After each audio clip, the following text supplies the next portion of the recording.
Mas sempre lembrando, nós estamos apenas na função de pastor no corpo.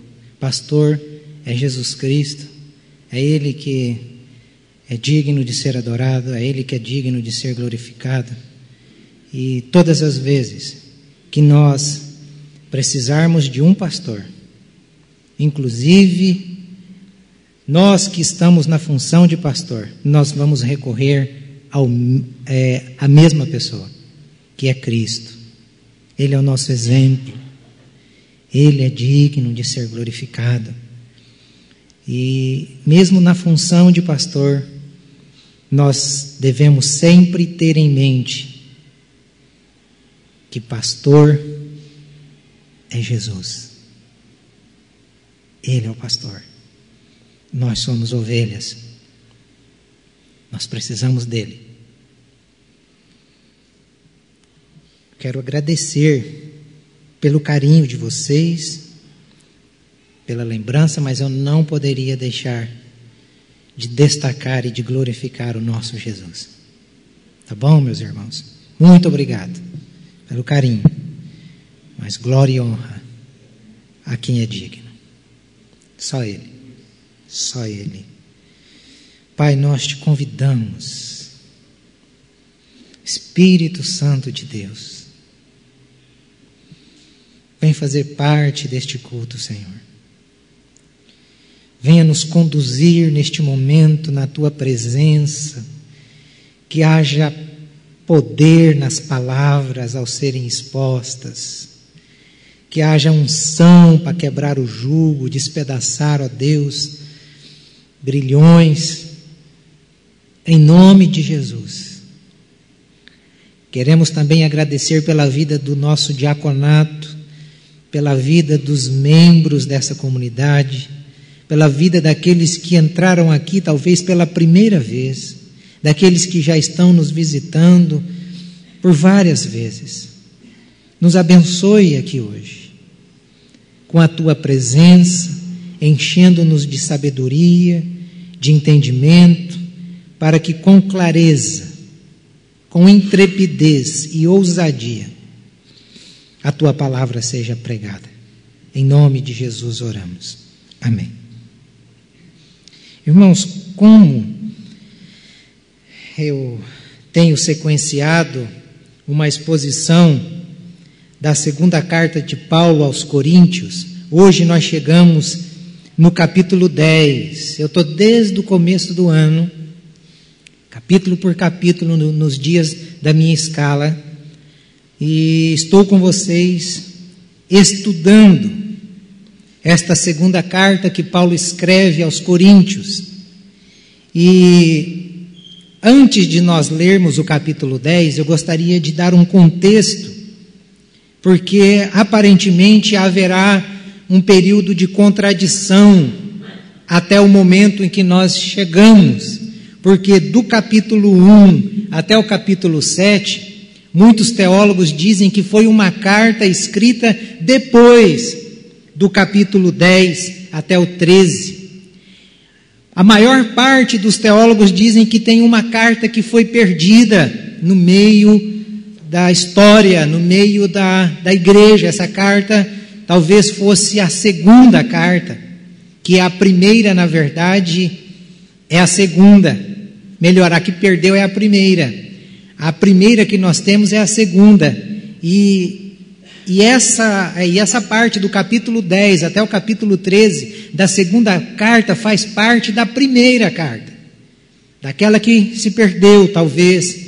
Por que que eu estou dizendo isso? Porque se você nos acompanhou durante até o capítulo 7, você percebe que Paulo, quando chega na Macedônia, ele se encontra com Tito, e Tito o alegra, trazendo boas notícias da sua visita na cidade de Corinto. E ele diz que aqueles irmãos haviam mudado o seu comportamento em relação à pessoa do apóstolo Paulo. Aqui no capítulo 10, a gente vai perceber o Paulo tratando de alguns irmãos baderneiros que estavam tentando fazer baderna no meio da igreja.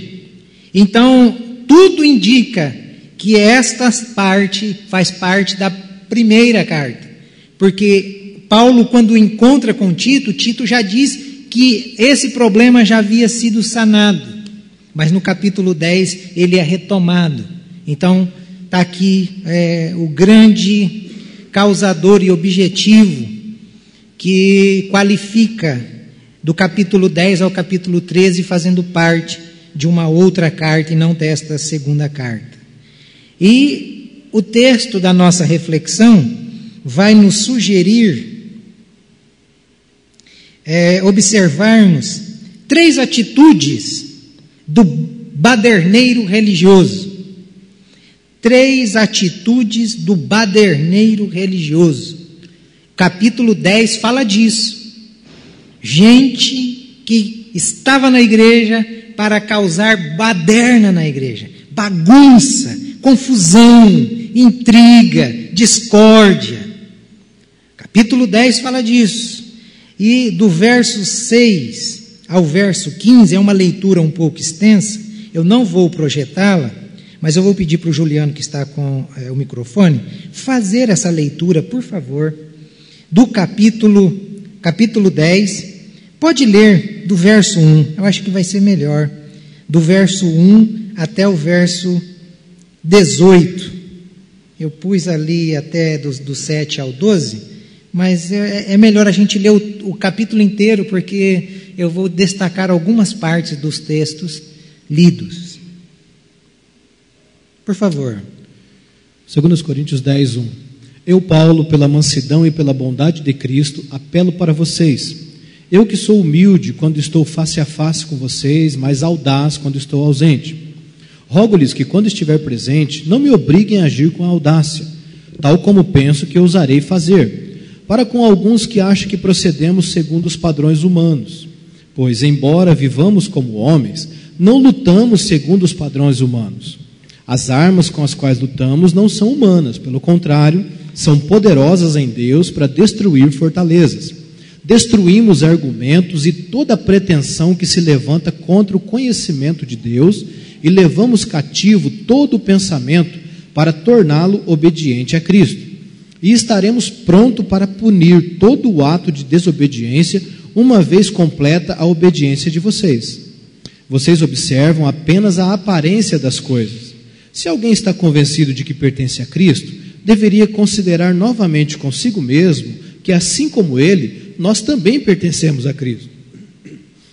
Pois mesmo que eu tenha me orgulhado um pouco mais da autoridade que o Senhor me deu, não me envergonho disso, pois essa autoridade é para edificá-los e não para destruí-lo. Não quero que pareça que estou tentando amedrontá-lo com as minhas cartas, pois alguns dizem, as cartas dele são duras e fortes, mas ele pessoalmente não impressiona, a sua palavra é desprezível. Saibam tais pessoas que aquilo que somos em carta, quando estamos ausentes, seremos em atos quando estivermos presentes. Não temos a pretensão de nos igualar ou de nos comparar com alguns que se recomendam a si mesmos. Quando eles se medem e se comparam consigo mesmo, agem sem entendimento. Nós, porém, não nos gloriaremos além do limite adequado, mas limitaremos nosso orgulho à esfera de ação de Deus, ação que Deus nos confiou, a qual alcança vocês, inclusive. Não estamos indo longe demais em nosso orgulho.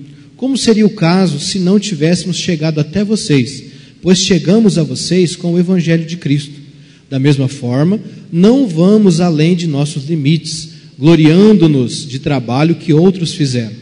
Nossa esperança é que, à medida que for crescendo a fé que vocês têm, a nossa atuação entre vocês aumente ainda mais, para que possamos pregar o Evangelho nas regiões que estão além de vocês, sem nos vangloriarmos de trabalho já realizado em território de outro. Contudo, quem se gloriar, glorie-se no Senhor, pois não é aprovado quem a si mesmo se recomenda, mas aquele a quem o Senhor recomenda.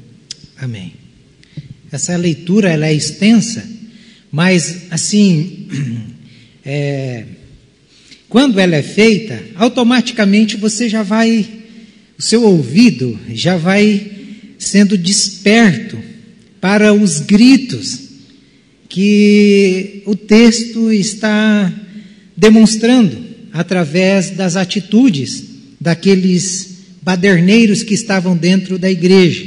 Então, o capítulo 10, ele na verdade está focalizando duas questões. Antes de nós percebermos as três atitudes dos baderneiros, é bom a gente perceber o foco do texto. O foco do texto são duas questões básicas. A primeira é o que se percebe no texto. A gente precisa fazer essa pergunta para nós percebermos as duas questões. O que percebemos no texto? Primeiro, a gente percebe o retrato de uma situação desagradável que pode acontecer em qualquer igreja e que estava acontecendo na igreja de Corinto. Por incrível que pareça, nenhuma comunidade cristã, ela está livre de confusões. Por quê? Porque nós somos seres humanos. E por sermos seres humanos, como diz João Calvino, cada cachorro carrega a sua pulga. Então todos nós temos as nossas pulgas. E quando a gente chega, as pulgas, dependendo do veneno, ou do lepsídeo, ou daquilo que é jogado, as pulgas vão querer pular e vão querer incomodar. Então a gente tem que olhar para o texto assim. Mesmo no meio cristão, pode acontecer de um grupo de membros da instituição se levantar, querendo causar grande dano ao corpo de Cristo. E isso é normal.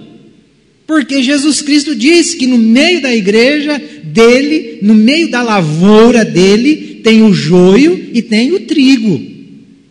Ele disse isso. Então não é de nós nos espantarmos. Na igreja de Corinto estava tendo esse problema. Como aqui tem, como em qualquer lugar tem. Quem é o alvo no texto?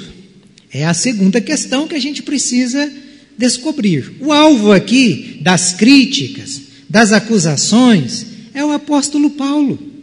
Vocês perceberam na leitura que o apóstolo Paulo, que trabalhou arduamente, porque aqueles irmãos se conheceram Jesus Cristo, eles conheceram por causa do trabalho árduo que o apóstolo Paulo desenvolveu. Porque o Paulo chega ao ponto de dizer a eles: nós não semeamos onde já haviam semeado.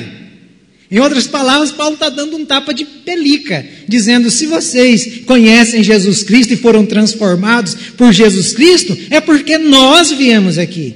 Eu e meus amigos, companheiros de caminhada, pregamos o evangelho a vocês. Então, quem está sendo criticado é quem trabalhou para implantar, para edificar, para consolar aqueles irmãos daquela igreja em Corinto.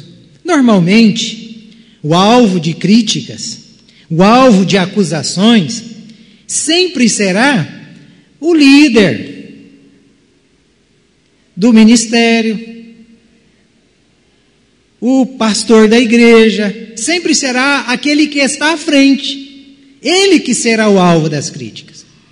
Não seria comum alguém vir aqui e criticar o cara que está na mesa de som, o nosso irmão, o Ednei. Vai criticar o Ednei do quê? Até que vão criticar. Esse som alto. Então sempre a gente arruma um culpado. Em tudo a gente arruma um culpado. E normalmente quem é o culpado? Aquele que está fazendo. Quem não faz...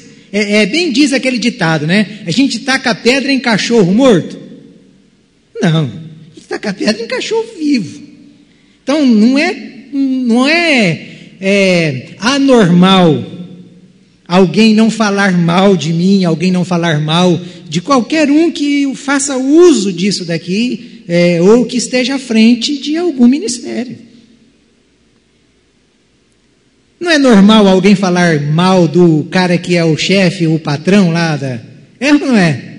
É normal. Então estas coisas o Paulo estava querendo mostrar aos pastores, mostrar àquela comunidade que nós colocamos as costas para levar chibatada. Nós colocamos a cara, o peito, para ir até onde precisar ir.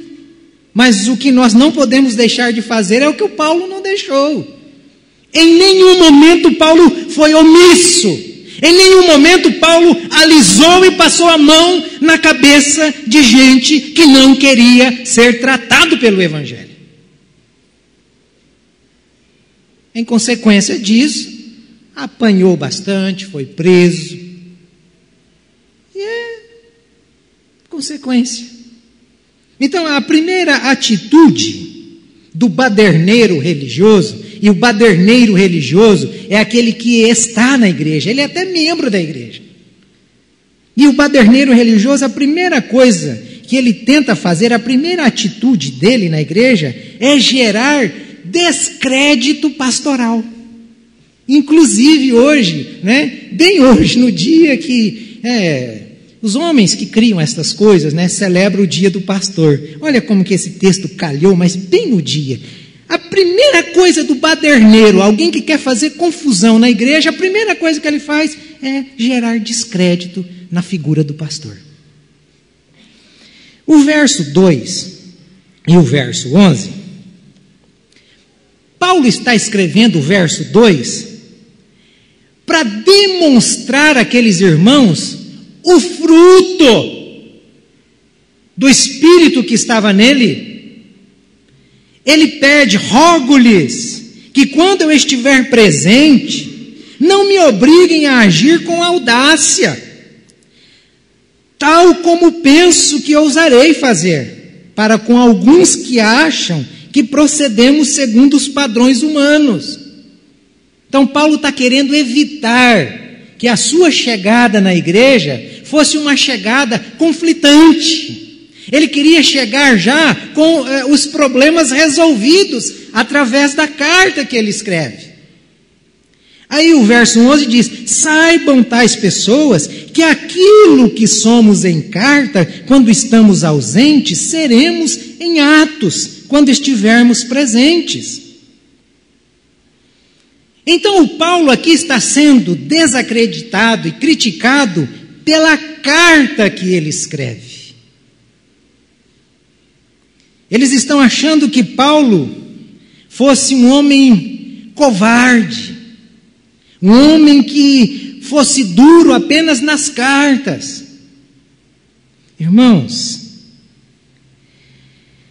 nós temos que olhar para esse texto e perceber que Paulo está tentando contornar a situação, resolver esse problema, para que então, quando ele chegasse, ele desfrutasse da comunhão. Lembrem-se, nós estamos vivendo no primeiro século da igreja cristã. Não tinha telefone. O transporte era precário. Paulo estava lá do outro lado. Paulo estava do outro lado. Paulo estava na Macedônia. Esses irmãos estão aqui na Grécia. Como que Paulo poderia resolver um problema que ele está sabendo que a igreja lá, que ele começou, está vivenciando? Como que ele poderia resolver se não fosse escrevendo? O transporte era precário. Está pensando que tinha ponte aérea? Isso aqui tudo era feito no navio. Era mais de uma semana viajando em alto mar. E vocês estão percebendo que os coríntios estão criticando a atitude que o apóstolo Paulo teve. E esse grupo aqui de críticos, eles interpretam mal a atitude do Paulo. Mas o Paulo reage de um jeito fantástico. Paulo, com toda a sua filosofia, com toda a sua teologia, com todo o seu conhecimento e sabedoria divina, olha o que o Paulo diz para eles no verso 7. Vocês observam apenas a aparência das coisas. Em outras palavras, Paulo está dizendo: vocês são uns bando de ignorantes. Vocês que estão tentando fazer essa baderna na igreja, vocês são um bando de ignorantes. Vocês não estão interpretando e observando as coisas realmente como elas são. O homem está lá do outro lado. Como que ele pode estar presente se não fosse através das cartas? Essa fala do verso 7 nos faz pensar em dois fatos. Primeiro fato que essa fala nos faz pensar é: cuidado com o que você vê. Verso 9: cuidado com o que você vê. Não quero que pareça que estou tentando amedrontá-los com as minhas cartas. Não é isso que o apóstolo Paulo está dizendo? Os críticos estavam vendo a carta do apóstolo Paulo como uma forma de ameaça, como uma forma de amedrontamento. Eles estavam vendo assim. E esse grupo, para gerar o descrédito no apóstolo Paulo, eles resolvem então adulterar, perverter a intenção da carta. Sabe para quê? Para gerar dúvida no meio da comunidade e aumentar o grupo de críticos. Como que você aumenta o seu grupo? Gerando dúvida, botando um ponto de interrogação,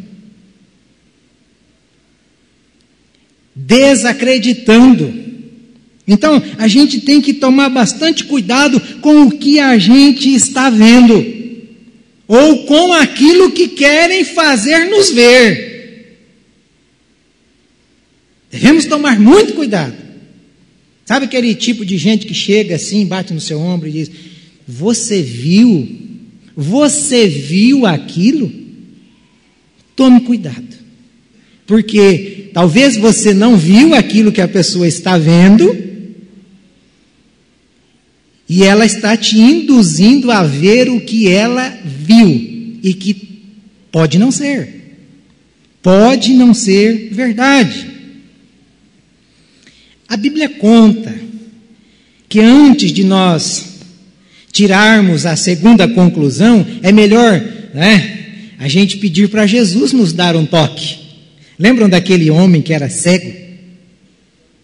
E aí Jesus pergunta para ele: o que é que você vê no primeiro toque? Jesus dá um toque nele: o que é que você vê? Ele diz: olha, eu vejo homens como árvores e árvores como homens. Aí Jesus fala: então você não está vendo bem.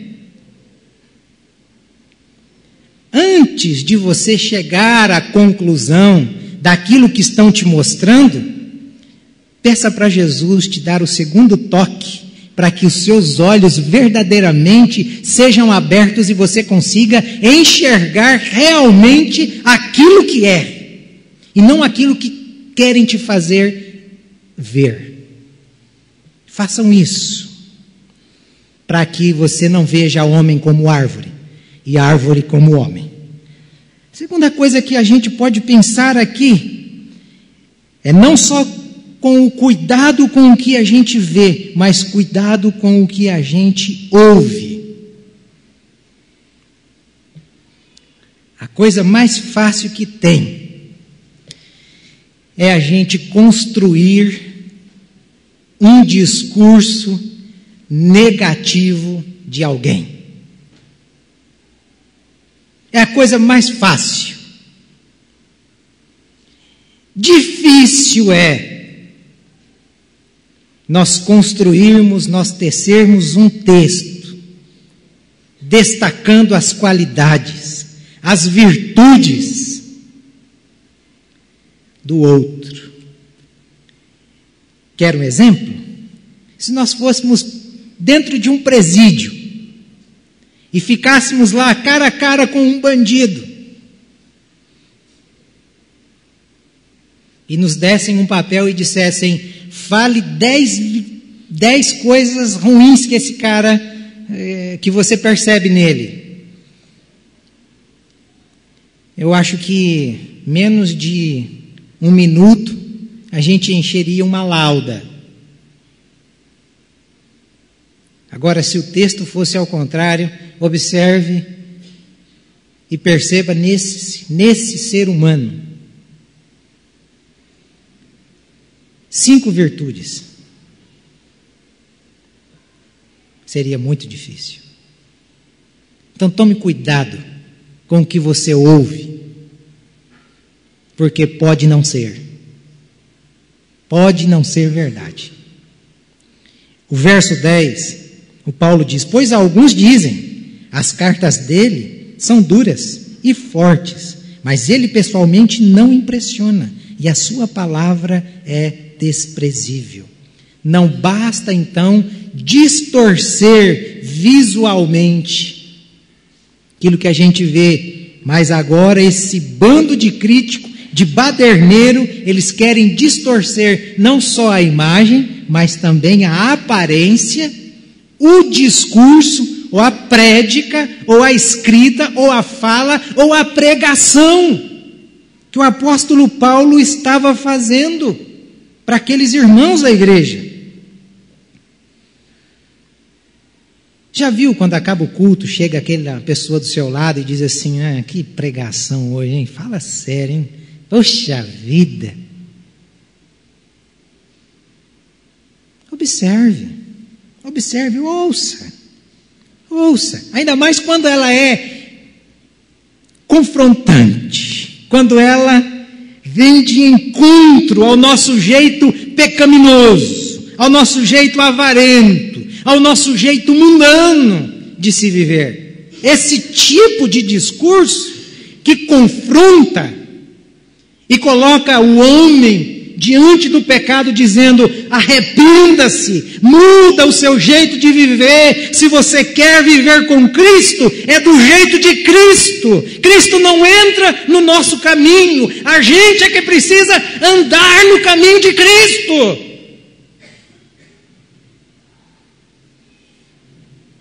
Esse tipo não agrada. Esse tipo não agrada. Então fuja quando tentarem distorcer na sua mente a imagem de alguém, o caráter e a vida de alguém. Tome bastante cuidado. Fuja, porque este é um baderneiro religioso. Nem tudo o que parece realmente é. É igual o Tenorex. Parece, mas não é. Nem tudo o que parece realmente é. Na nossa visão de mundo exterior, vocês sabiam que na nossa visão de mundo exterior depende muito de como está o nosso mundo interior? Como que depende? Toda informação que nós capturamos externa, elas são processadas e interpretadas de acordo com o nosso mundo interior. Isso é óbvio.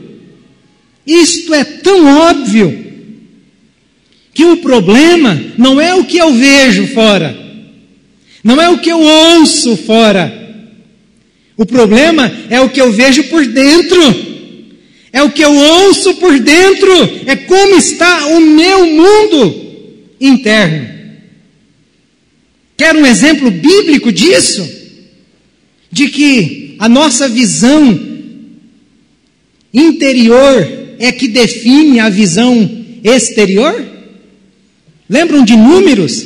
Moisés pega um homem de cada tribo e envia os 12 espias e diz: vão espiar a terra que o Senhor nos dará. 12 homens foram, 12 homens viram as mesmas coisas, mas 10 homens interpretaram aquilo que viram diferentemente dos 2 homens que viram as mesmas coisas, mas por eles estarem bem resolvidos interiormente, por eles estarem bem com Deus, eles viram que era possível aquilo que na mente, na visão dos outros 10 não era possível: derrubar aqueles gigantes que estavam na terra.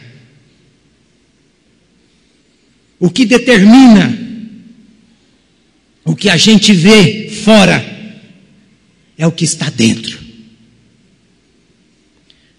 Vocês acham que foi à toa que Jesus diz: eu vou para o Pai e enviarei outro igual a mim para vir morar dentro de vocês? Quanto mais de Cristo, mais ampla, bem mais visível e interpretada será a minha visão exterior. É isso que o apóstolo Paulo está falando. Não é à toa que o Talmud, que é um dos livros básicos da religião judaica para a interpretação da Torá, tem um inciso dele que diz que nós não vemos o mundo como ele é, mas nós o vemos como somos.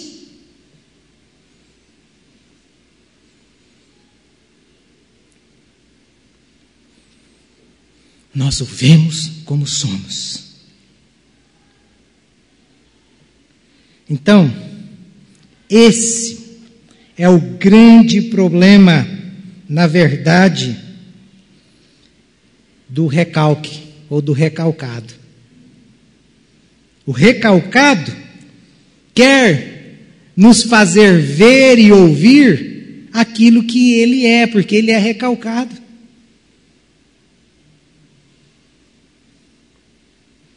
Mas Paulo, por não ser recalcado, Paulo, por ser um homem resolvido consigo mesmo e com Deus, ele não vê de forma com que os coríntios estão vendo. Vocês observam apenas a aparência das coisas. Paulo via a essência. É a essência. O que é que você está olhando? O que é que você está vendo? Sempre quando você olhar para alguma coisa, observe pela segunda vez. Tente observar mais algumas vezes para ver se é aquilo mesmo. Quantas pessoas que às vezes estão evangelizando, não é? E aí você olha e você diz: nossa, aquela pessoa estava fazendo alguma coisa que não era legal, ela estava ali perto do Banco Real, à noite, no meio daquele bando de gente que não vive a vida bíblica, naquele povo que está acostumado com a vida de Sodoma e Gomorra. Será que ele estava ali tentando pegar alguém? Percebe?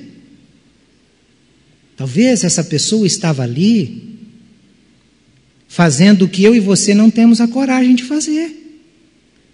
Nós vimos, aí saímos falando uma coisa que realmente não era. Aí depois vem no culto: santo, santo, santo.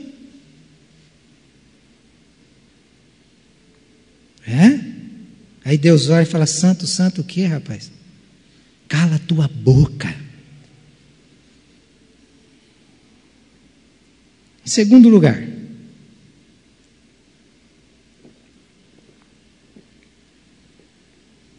a atitude do baderneiro religioso é tentar gerar na igreja a desconexão da verdade. Então, primeiro ele coloca em descrédito a vida pastoral. Depois, ele tenta desconectar as pessoas da igreja da verdade. A carta que Paulo escreveu era verdadeira. Os baderneiros estavam querendo tirar a verdade da carta para que aqueles irmãos ficassem desconectados da verdade. Verso 4 e verso 5. As armas com as quais lutamos não são humanas. Pelo contrário, são poderosas em Deus para destruir fortalezas e anular sofismas. O que é sofisma? É um argumento, é um raciocínio concebido com objetividade de produzir a ilusão da verdade. Em outras palavras, é uma mentira parecida com a verdade. Isso é sofisma.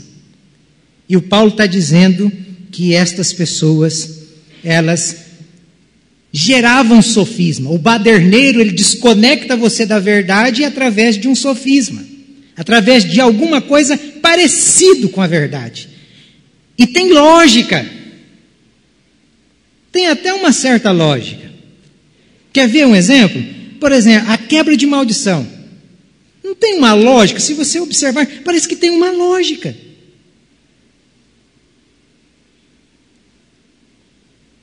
A lei da semeadura, quando vai para o lado do dinheiro, não parece que tem uma lógica? Sofisma. Tudo isso é sofisma.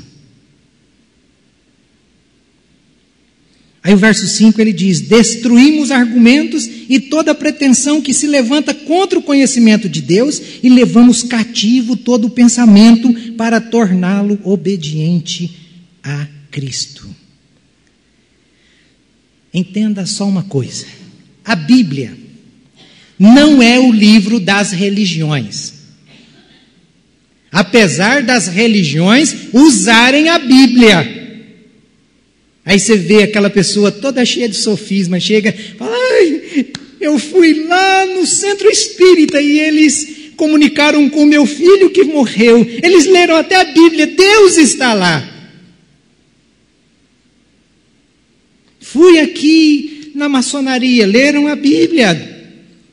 A Bíblia, ela está presente em todos os lugares. Claro que está. Mas ela não é o livro das religiões. A Bíblia é o manual de Deus para toda criatura humana.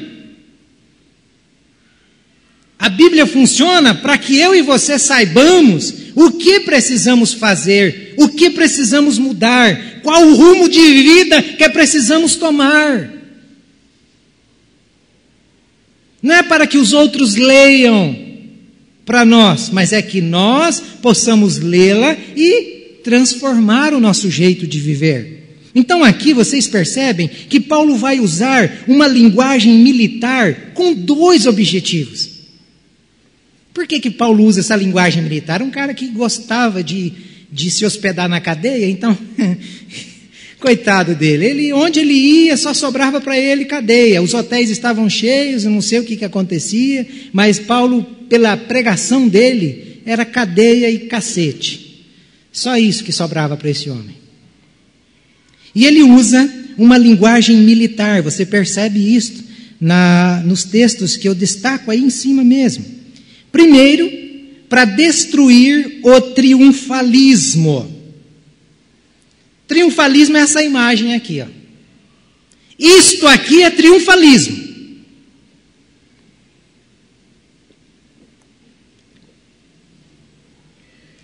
E Paulo está dizendo, no verso 4, que as armas com as quais lutamos destroem fortalezas. Na mente religiosa e triunfalista, nós estamos numa luta. Bem e mal. Jesus e o Didi. Na mente religiosa funciona assim. Na mente religiosa é como se nós estivéssemos numa luta de titãs, que na mitologia grega eram as entidades que lutaram contra Zeus para derrubar e conquistar o poder e foram vencidas por Zeus. Mas nós cristãos não podemos conceber essa ideia, porque Deus não tem um inimigo. Inimigo a gente tem quando é no mesmo patamar. Deus não tem um inimigo, e muito menos nós estamos numa guerra de titãs. Poderia até pedir para Ednei colocar aquela música do Rock Balboa lá. Tcham, tcham, tcham, tcham. Do meu lado direito, Jesus Cristo vestido com o seu short azul celeste, com o seu manto branco, com o seu cinturão da verdade, com a sua tatuagem na coxa direita, Rei de reis, Senhor de senhores, com seus pés reluzentes como bronze polido, representando o bem. Agora do meu lado esquerdo, vem ele, Didi, com sua bermuda preta, sua camiseta vermelha. Parece até a roupa do Flamengo, né? Espirrando feito um bode, representando o mal.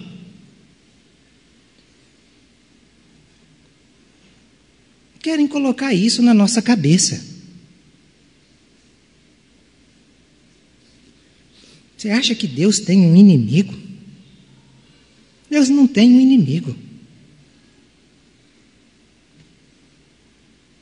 A Bíblia diz que o diabo já foi vencido, que o mal já foi derrotado.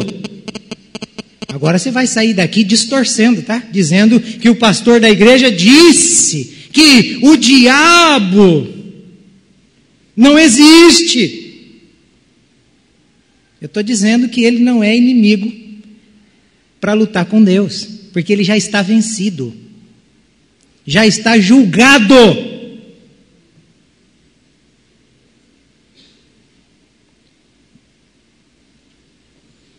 Desde a eternidade. Desde a eternidade.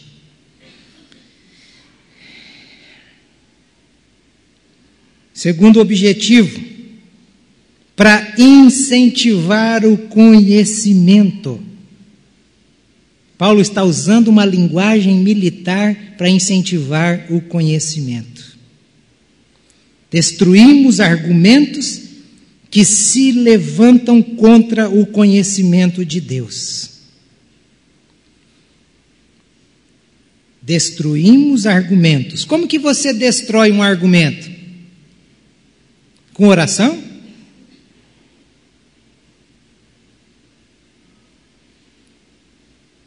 Isso não te faz pensar? Um argumento a gente destrói com um outro argumento, que seja muito mais fundamentado e embasado do que aquele argumento. É isso que o Paulo está dizendo. Então, estes sofismas, estas ilusões que parecem verdadeiras e que tentam nos desconectar da verdade, elas serão destruídas à medida que nós construirmos argumentos bíblicos dentro da nossa mente e dentro do nosso coração, levando a nossa mente cativa, como se Paulo dissesse: eu preciso algemar a minha mente através do conhecimento de Deus e levá-la cativa, presa ao conhecimento de Deus, porque é com este conhecimento que eu destruirei as fortalezas e os sofismas. Muitos de nós pensamos que estas fortalezas são derrubadas através de muita oração. Muitos de nós pensamos assim. Errado. Errado. Oração não derruba fortaleza. O que derruba fortaleza é você construir conhecimento, adquirir argumento. Oração é para libertar um endemoniado. Oração liberta um endemoniado. Mas o que nos faz permanecer livres é o conhecimento. O conhecimento da verdade. Não sou eu quem disse isso, não, foi Jesus. Conhecereis a verdade e verdadeiramente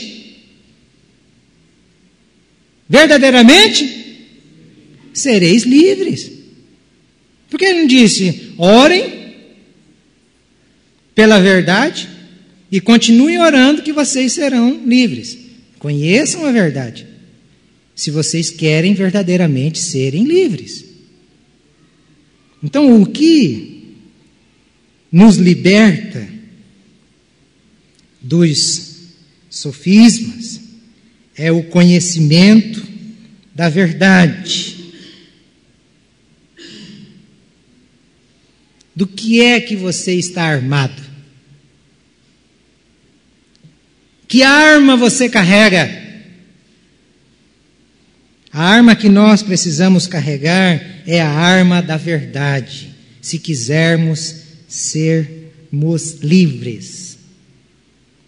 Quantos cristãos que pensam e creem piamente que a nossa destruição é por causa do diabo, a minha ruína é por causa do diabo, é por causa do pecado. Muitos pensam que sua destruição é por causa do diabo, ou é por causa do pecado. Tanto é que isso é tão cômodo pensarmos, que aí nos dá base para a gente criar os nossos diabinhos, para a gente jogar culpa de vez em quando. Ah, eu pulei a cerca, mas é o diabo da pombagira. Ah, é um diabinho que a gente cria. Então, vocês estão percebendo que nós somos especialistas em colocar o diabinho no meio para a gente jogar a culpa? A Bíblia diz que a razão da nossa destruição não é o pecado, não é o diabo. Oséias, capítulo 4, verso 6. O meu povo é destruído porque lhes falta conhecimento. Não é porque falta oração. Oração é para a gente ter comunhão com Deus. Conhecimento de Deus e das Escrituras é para a gente ser livre dos sofismas, livre do engano. Uma pessoa que é desprovida de conhecimento da verdade, ela se torna uma presa fácil para um baderneiro religioso. Ah, como ela se torna! E eles são especialistas em criar sofismas para prender estas pessoas desprovidas do conhecimento de Deus. Pense, se os meus sentidos geram informação e a informação processa comportamento,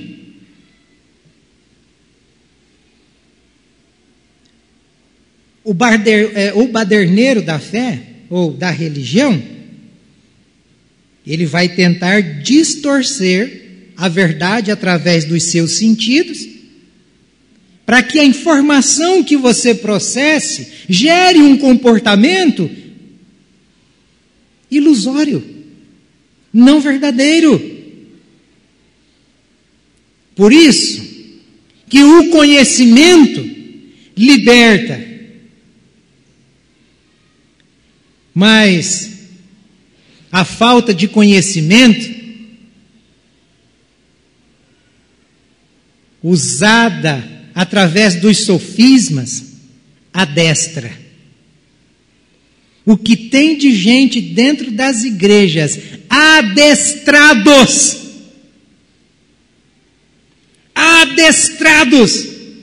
por sofismas, por mentiras, que não conseguem ser livres. Quer ser livre? Por favor, estude a Bíblia. Certa vez, uma irmã aqui da igreja chegou para mim e disse assim: pastor, eu vou fazer a corrente dos 7 dias da porta aberta, porque eu fui fazer uma visita ali e o pastor disse que eu não arrumo emprego porque eu tenho um demônio que fecha as portas. E ele me convidou para fazer os 7 dias da corrente da porta aberta. O senhor acha que eu tenho demônio? Eu olhei para ela, ela tinha idade para ser minha mãe. Disse: não, eu não acho que a senhora tem demônio. E o que eu acho é que o mercado, ele exige hoje, para um trabalho diferenciado, como a senhora deseja, um nível de escolaridade um pouco mais elevado do que o que a senhora tem. Então não é que a senhora tem um demônio. O que a senhora tem, talvez seja falta de estudo ou de currículo que preencha a necessidade da pessoa que vai contratar. Ela ficou olhando para mim, naquele olhar eu li. É como se quem está endemoniado é você, pastor. E ela falou, eu vou fazer a campanha, essa corrente dos 7 dias, das portas abertas. E eu disse, senhora que sabe. E eu sei que a corrente dos 7 dias, ela vira 21. Você faz a primeira, não dá certo. Aí você faz a segunda, também não dá certo. Você faz a terceira. Aí quando você quer escapar, a porta fechou e você está preso na corrente. E foi isso que aconteceu. Esses dias atrás eu fui na farmácia comprar um leite para o Lucas. E eu dei de cara com ela.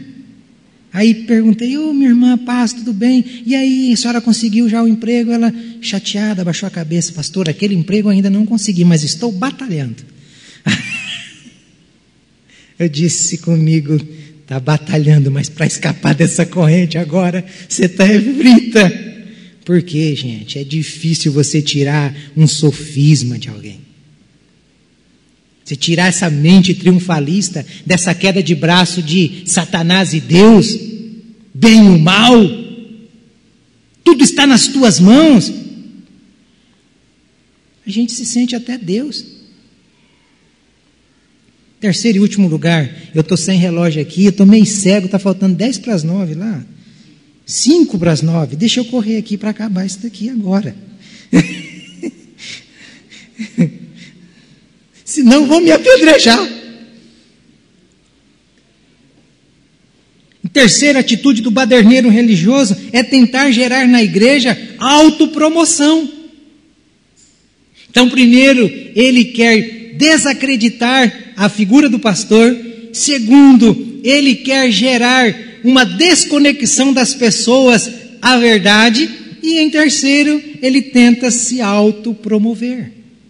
Verso 17 e verso 18. Contudo, quem se gloriar, glorie-se no Senhor, pois não é aprovado quem a si mesmo se recomenda, mas aquele a quem o Senhor recomenda.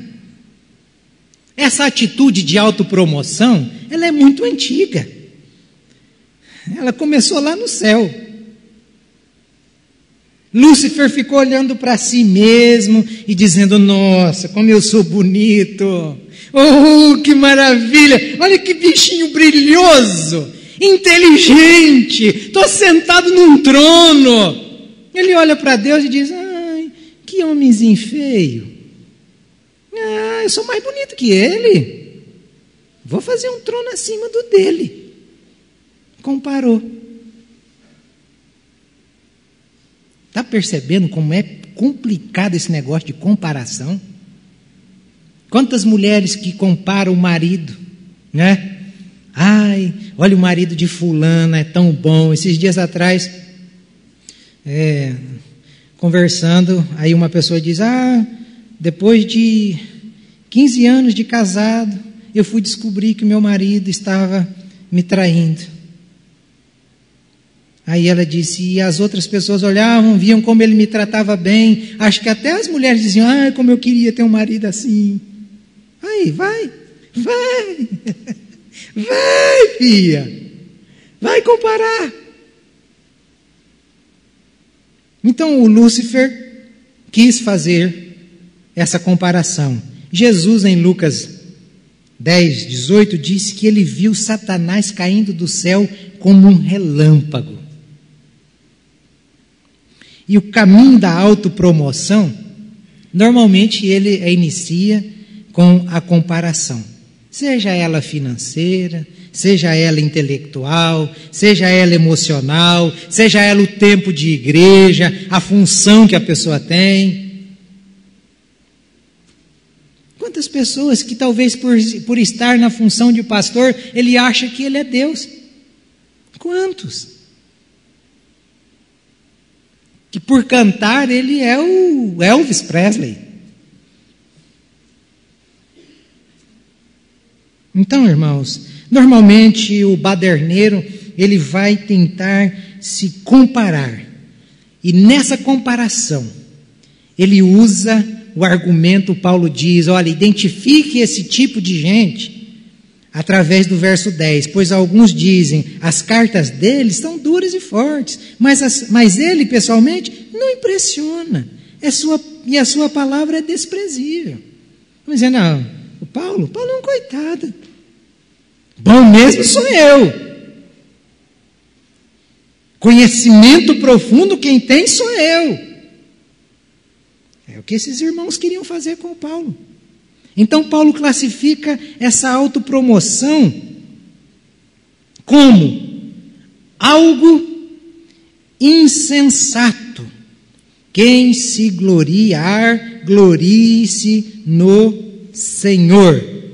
Insensato é alguém que está desprovido de juízo, de sã juízo, de bom senso. É alguém que está fora da razão. É alguém que se acha tão importante que, se ele sair da igreja, é como se fosse uma ameaça. A igreja vai acabar porque eu vou sair. Você acha que se eu sair daqui, vai acabar a igreja? Primeiro, a igreja não está fundada ou segura na minha foto. Por isso que esse negócio de igreja que tem foto de pastor em cima é um perigo. É um perigo, porque ela tá segura na imagem daquele cara ali. Igreja de Jesus Cristo, ela está segura na imagem de Cristo. Cristo? Eu posso ir embora, eu posso morrer, mas isso aqui não acaba se Cristo estiver como centro. Porque se um homem assumir e tomar o lugar de Cristo, ele vai embora, aí acaba. Aí acaba. Então ninguém na comunidade, o Paulo queria que eles entendessem que ninguém naquela comunidade poderia se sentir melhor ou maior do que alguém. Todos eram importantes e necessários. Não importa o que eles faziam, não importa quanto eles contribuíam. E normalmente, os barões dos dízimos, eles querem controlar. Não, se não fizer do jeito que eu quero, eu corto. E vai acabar.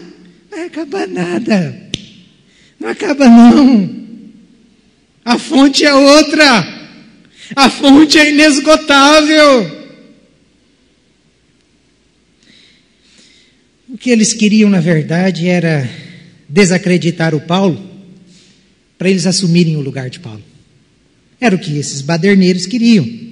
Vamos derrubar o Paulo. Porque derrubando o Paulo, a gente entra com os nossos sofismas. E entrando com os nossos sofismas, rapidamente a igreja de Corinto já estará fazendo tudo aquilo que a gente quer. Nessa minha caminhada, agora, sábado, domingo, nós vamos celebrar o culto de aniversário da igreja. 12 anos que nós estamos aqui. Nessa minha caminhada, eu aprendi um pouco já a identificar os crentes insensatos. E crente insensato eu identifico agora como se fosse uma diarreia. Primeira apertada, a primeira espremida que você der nele, é esgoto abaixo. Aperta um cara que está desarranjado para você ver o que ele faz. Dá um aperto nele para você ver.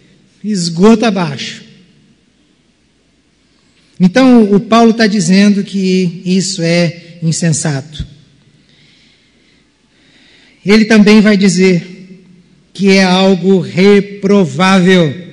Algo reprovável, não é aprovado quem a si mesmo se recomenda.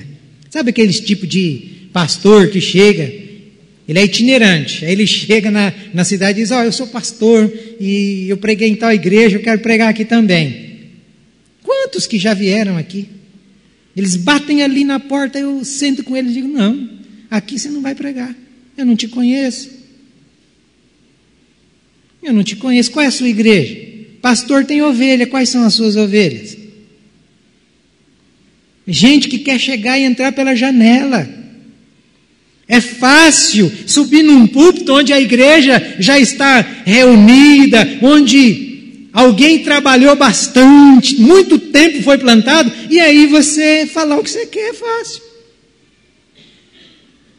Começa do zero, como Paulo está dizendo. Se vocês estão reunidos aí, não é por causa desses baderneiros, não. Vocês estão reunidos aí por causa do meu trabalho junto com os meus irmãos, Timóteo e Tito.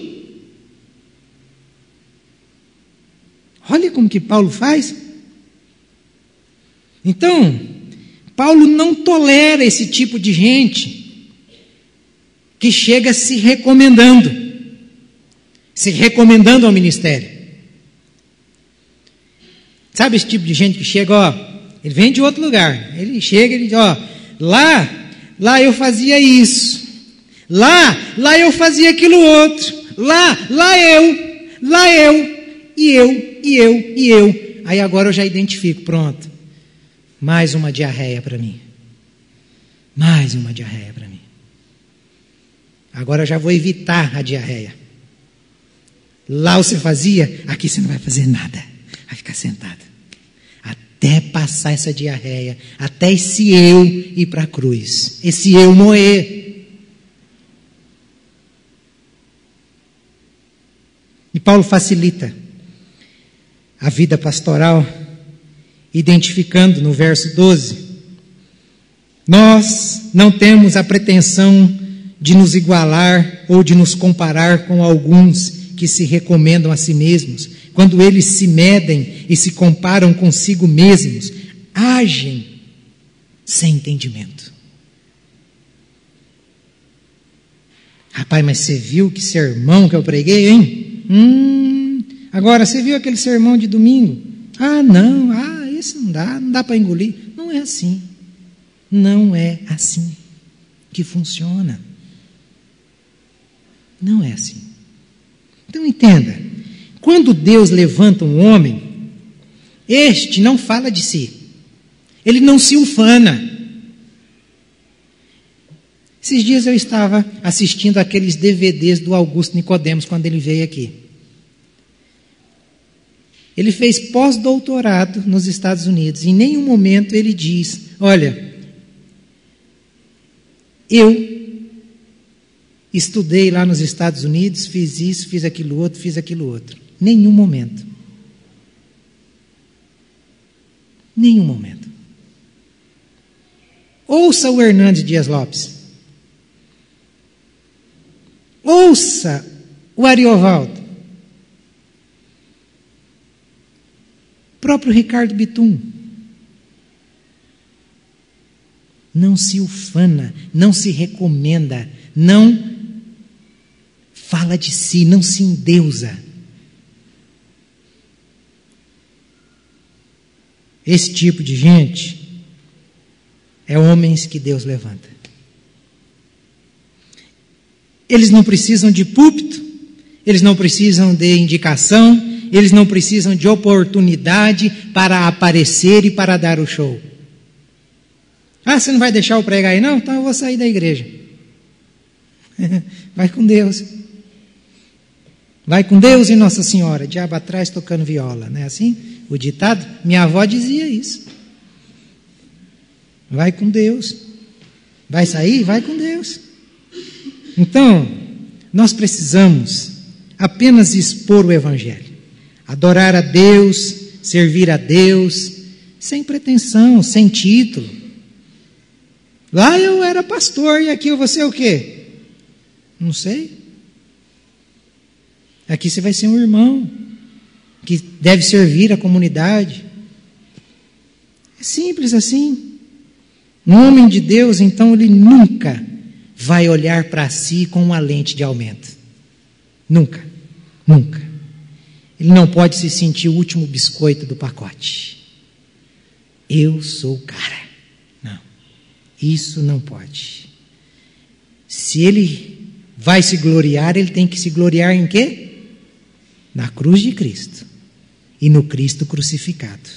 Concluo dizendo, só relembrando, estas são então as 3 atitudes do baderneiro religioso. Em primeiro lugar, ele tenta gerar descrédito pastoral, usando argumentos que maculem o caráter, que maculem a imagem, que maculem a emoção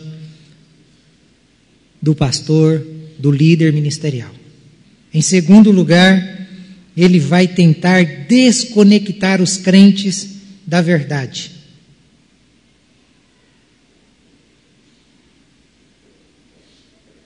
Desconectar os crentes da verdade. Por quê? Porque esta é a única forma de exercer domínio sobre alguém, desconectando as pessoas da verdade, porque a verdade liberta o ser humano. E em terceiro e último lugar, o baderneiro, ele tenta se autopromover, fazendo comparações, colocando o seu oponente abaixo de seus pés. Foi isso que Satanás tentou fazer. E ele caiu do céu. Caiu como um relâmpago. Que Deus nos livre e que Deus não nos deixe ficarmos presos em sofismas, que possamos conhecer a verdade, buscar a verdade.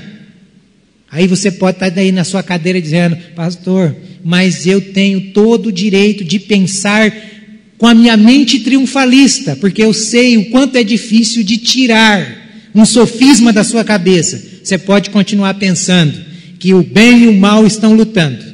Você pode continuar pensando que Deus, Jesus e o diabo estão na queda de braço. Você pode continuar pensando. Eu já vou lhe dar um conselho. Quer continuar pensando assim? Aproveite, construa um laguinho com as suas lágrimas, comece a remar nesses laguinhos, coloque uns peixinhos, compre um barquinho, chama o diabo também para entrar nesse laguinho seu aí, para de vez em quando você jogar a culpa nele. E continua pensando e vivendo nesse sofisma.